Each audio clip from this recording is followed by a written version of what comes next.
ආයුබෝවන් සුබ දවසක් හැමෝටම. අද අපි කතා කරන්න යන්නේ ශ්‍රී ලංකාවේ වඩාත්ම පූජනීය හා සංස්කෘතික වශයෙන් වැදගත් සන්ධිස්ථානයක් වන ශ්‍රී දළදා මාලිගාව ගැන. ඓතිහාසික මහනුවර නගරයේ පිහිටා ඇති මෙම පූජනීය විහාරස්ථානයේ ආගමික වැදගත්කමක් පමණක් නොව ඓතිහාසික හා සංස්කෘතික වටිනාකමක්ද දරනවා. දළදා මාලිගාව කියලා කියන්නේ බුදුන් වහන්සේගේ පූජනීය දන්ත ධාතුව තැන්පත් කර ඇති බෞද්ධ විහාරස්ථානයක්. මෙම දන්ත ධාතුන් බුදුන් වහන්සේගේ පැමිණීමේ සංකේතයක් පමණක් නොවේ, සෛරීභාවයේ සංකේතයක්.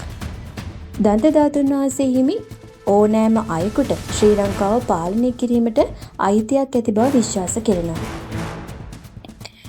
පුරාණ වංශකථාවලට අනුව කිත්සිරි මෙවන් රජුගේ පාලන සමයේදී ඉන්දියාවෙන් දන්ත ධාතුව ශ්‍රී ලංකාවට රැගෙන එනවා. ඒ දන්ත කුමරු සහ හේමමාලා කුමරිය විසින් ගෙන එනු ලැබුවා. ඒ ඔවුන්ගේ ගමනේදී ආරක්ෂා කර ගැනීම සඳහා කුමරියගේ කෙස් සැටිය තුළ සඟවා තබා තමයි මෙරටට රැගෙන ආවේ. එතැන් සිට දන්ත ධාතුව රාජධානියෙන් රාජධානියට මාරු කරන ලද අතර ඒ රාජකීය අධිකාරයේ සංකේතයක් බවට පත් වුණා. අපි දැන් බලමු මේ දළදා මාලිගාව සහ එහි පිහිටීම කොහොමද කියලා.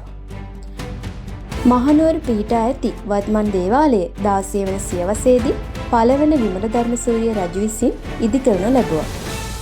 මහනුවර ශ්‍රී ලංකාවේ අවසාන රාජකීය අගනුවර වූ අතර දේවාලයේ රාජකීය මාලිගාවට යාබදව ඉදි කරන ලද අතර එය බුද්ධාගම සහ පාලනය අතර සම්බන්ධය සංකේතවත් කරනවා.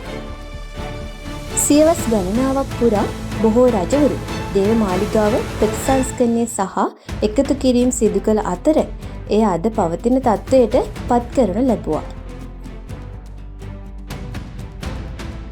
ගෘහ නිර්මාණ ශිල්පය සහ එහි නිර්මාණය කොහොමද කරලා තියෙන්නේ කියලා දැන් අපි බලමු. මේ දේව මාලිගාවේ ගෘහ නිර්මාණ ශිල්පය උඩරට දකුණු ඉන්දියානු සහ සාම්ප්‍රදායික ශ්‍රී ලාංකික ශෛලීන්ගේ මිශ්‍රණයක්. දන්ත ධාතුව තැන්පත් කර ඇති ප්‍රධාන සිද්ධස්ථාන කාමරය දැඩි ලෙස ආරක්ෂා කර ඇති අතර විශේෂිත චාරිත්‍ර වාරිත්‍ර අතරතුර පමණක් එම කාමරය විවෘත වෙනවා. රන්වියන සංකීර්ණ ලී කැටයම් දොරටුවේ සඳකඩ පාන සහ අලංකාර සිතුවම් සියල්ලම පුරාණ ශ්‍රී ලාංකික කලාකරුවන්ගේ ඉහළ මට්ටමේ ශිල්පීය කුසලතා පිළිඹු කරනවා. ශ්‍රී දළදා මාලිගාව ආගමික වශයෙන් ශ්‍රී ලාංකිකයින්ට බොහොමත්ම වැදගත්. බෞද්ධයන් සඳහා පූජනීය දන්ත ධාතුව ලෝකයේ වඩාත්ම ගෞරවනීය වස්තුන්ගෙන් එකක් ලෙස හඳුන්වනවා. සෑම දිනකම ශ්‍රී ලංකාවෙන් සහ ලොව පුරා සිටින බැතිමතුන් වැඳුම් පිදුම් කිරීම සඳහා දේව මාලිගාවට පැමිණෙනවා. තේවාව ලෙස හැඳින්වෙන විශේෂ පූජා සහ චාරිත්‍ර දිනකට 3 වරක් සිදු කරනු ලබනවා. අපි දැන් බලමු මොනවද මේ දළදා වහන්සේ වෙනුවෙන් කරන විශේෂ උත්සව අවස්ථාවන් කියලා. ඉන් ප්‍රධානම එකක් තමයි ඇසළ පෙරහැර. මහනුවර වඩාත් උත්කර්ෂවත් හා සමරනු ලබන සිදුවීම් වලින් එකක් වන්නේ වාර්ෂිකව ජූලියෝ අගෝස්තු මාසවල පැවැත්වෙන ඇසළ පෙරහැර. මෙම මහා පෙරහැර පූජනීය දන්ත ධාතුවට ගෞරව කරනවා. එහි සාම්ප්‍රදායික නර්තන ශිල්පීන්, බෙර වාදකීන්, ගිනි නර්තන ශිල්පීන් සහ අලංකාර ලෙස සරසා ඇති අලි ඇතුන් ඇතුළත් වෙනවා. පෙරහැරේ වැදගත්ම කොටස වන්නේ දන්ත ධාතුවේ අඬුව අඩංගු පූජනීය කරඬුව රැගෙන යන තේජාන්විත අලියයි. මෙම අවස්ථාවට දහස් ගණනක් නරඹන්නන් ආකර්ෂණය වන අතර ශ්‍රී ලාංකික ජනතාවගේ ගැඹුරු භක්තිය හා සංස්කෘතිය එයින් පිළිබිඹු කරනවා. ඔබ දන්නවද? මෙය යුනෙස්කෝ ලෝක උරුම අඩවියක් ලෙස නම් කරලා තියෙනවා. 1988 දී මහනුවර නගරය සමග පූජනීය දළදා මාලිගාව යුනෙස්කෝ ලෝක උරුම අඩවියක් ලෙස ප්‍රකාශයට පත් කරනු ලැබුවා. මෙම පිළිගැනීම දළදා මාලිගාවේ ගෝලීය වැදගත්කම සහ බෞද්ධ සම්ප්‍රදායන් සහ ශ්‍රී ලාංකික උරුමයන් ආරක්ෂා කිරීමේදී එහි කාර්යභාරය ඉස්මතු කරනවා. සෑම අතින්ම මේ දළදා මාලිගාව අපිට වැදගත්. අපි දැන් බලමු මොකක්ද මේ සංස්කෘතික වැදගත්කම කියලා. ශ්‍රී දළදා මාලිගාව නමස්කාර කරන ස්ථානයක් පමණක් නොවේ, බෞද්ධ ඉගෙනීමේ, කලාවේ සහ සංස්කෘතිය මධ්‍යස්ථානයක්.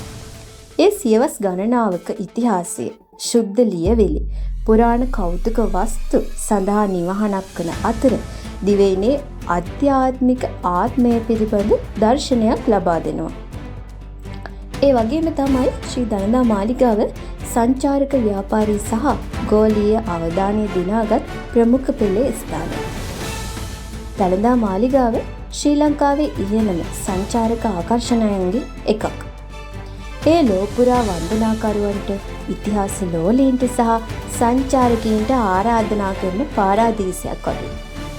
ඒ සාමය සහ සහජීවනයේ සංකේතයක් වන අතර ඒ නැරඹීමට පැමිණෙන අයට ඔවුන්ගේ ආගම හෝ ජාතිකත්වය නොසලකා බොහෝ විට ගැඹුරු ආධ්‍යාත්මික සම්බන්ධතාවයක් දැනීමට සලස්වනවා.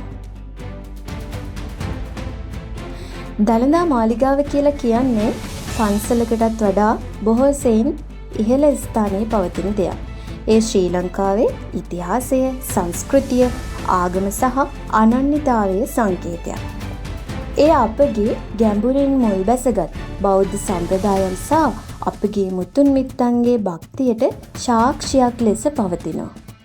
ශ්‍රී ලාංකිකයන් වශයෙන් අපි මෙම පූජනීය ස්ථානය ගැන ආඩම්බර විය යුතු අතර අනාගත පරම්පරාවන් සඳහා එය ආරක්ෂා කිරීමට, සංරක්ෂණය කිරීමට සහ ප්‍රවර්ධනය කිරීමට අපගේ දායකත්වය සැපිය යුතුයි. ඉතින් අමතක නොකර අපගේ YouTube නාලිකාව subscribe කරන්න, ඒ වගේම bell icon එක click කරන්න අමතක කරන්න එපා. තවත් මෙවැනි වීඩියෝ එකකින් ආයෙත් දවසක හමු වෙමු.